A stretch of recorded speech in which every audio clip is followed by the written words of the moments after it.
The Boeing 777-300ER is one of the most recognizable wide-body aircraft in the modern age. 21 years after its maiden flight, it continues to play a massive role as the backbone of various international carriers. Not only this, but the 777-300ER has become the best-selling variant of the Boeing 777 family. Why is this, and what makes the 777-300ER such a coveted plane? Let's explore that today.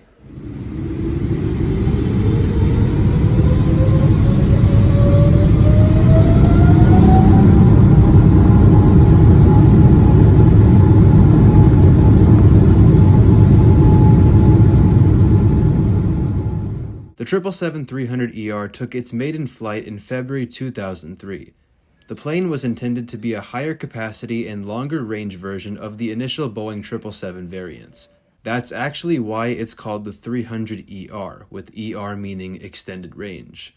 Now, while it doesn't have the most range of the 777 family, the 300ER's range is still impressive. The aircraft can fly a maximum of 8,480 miles nonstop, equivalent to 13,650 kilometers or 7,370 nautical miles.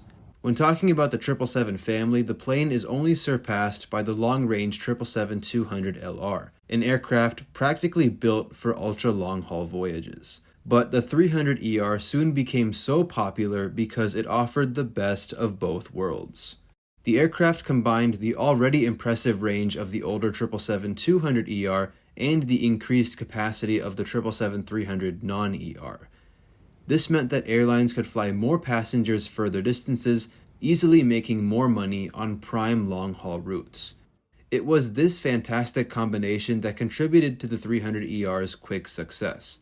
Its large number of sales was the catalyst that soon led to the 777 family topping the 747 as Boeing's most profitable jetliner.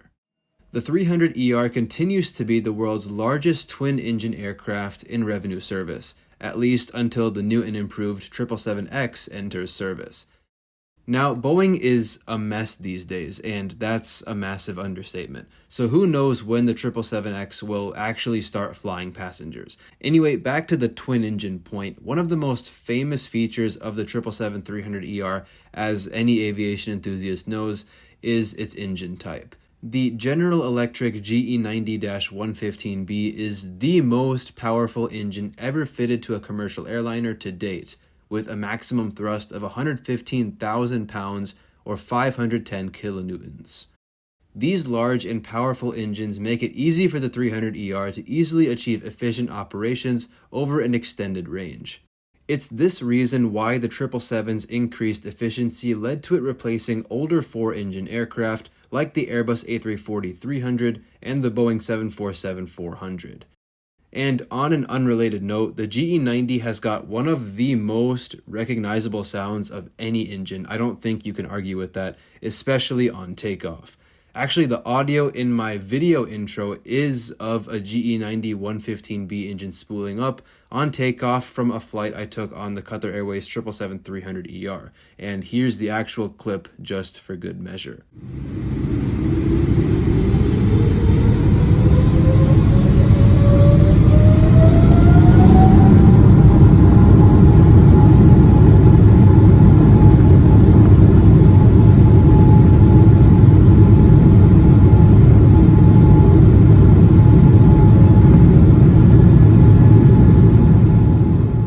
Okay, back to the topic. The 300ER, in addition to the 777-200LR, has extended wingspans compared to older 777 models.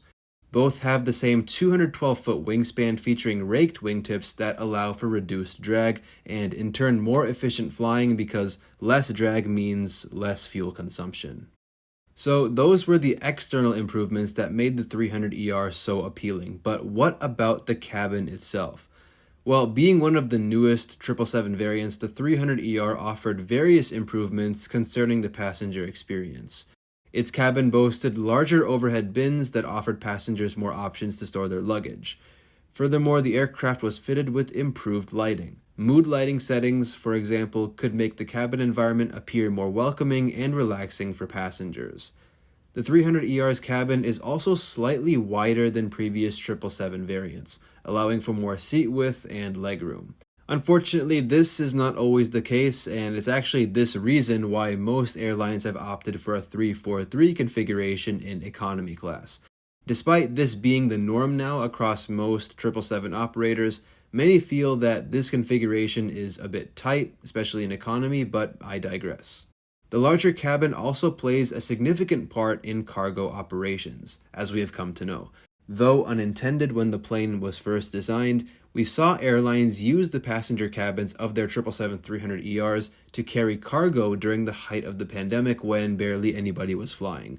That's on top of the already impressive belly cargo hold capacity that the aircraft has.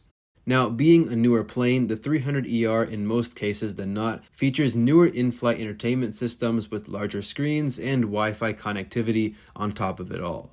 Boeing ended official production of the 777-300ER in 2021. In total, 830 777-300ERs have been delivered in the 21 years that have elapsed since the aircraft's maiden flight in 2003. Now, for all the history geeks, both 777-300ER prototypes, as of now, continue to fly in active service with Japan Airlines. Aircraft Juliet Alpha 732 Juliet in the Oneworld livery was the original prototype, while sister ship Juliet Alpha 731 Juliet was the second prototype. Of course, both of these planes are over 21 years old, and with the Airbus A350-1000 entering the picture, they will be retired within the coming years. Hopefully, one of them will find its way to a museum or something because, come on, not preserving at least one of the 777-300ER prototypes would be a massive disservice, but I'm mainly saying that because I'm biased and it's my favorite plane. Despite no longer being in production, the 777-300ER continues to be an integral asset to airline operations worldwide. Its remarkable range, passenger, and cargo capacities solidify its position as a truly dependable plane. While older 777-300ER examples are gradually phasing out in favor of newer planes, it goes without saying that the plane will continue serving an important role in airline fleets for decades to come. That's especially true given the plane has recently entered the passenger-to-freighter conversion market, extending its life even further. With the 777X continuing to suffer from extensive delays and with an introduction expected for 2025 at the earliest, airlines will likely continue to depend on the 300ER for both launching new routes and keeping their long-haul networks intact. So that was my brief analysis of the 777-300ER's success. I hope you enjoyed the video, and if you did, please be sure to drop a like, comment, and subscribe if you're new here for more similar content in the future. Thank you all very much for tuning in today, and until I see you next time, take care and goodbye.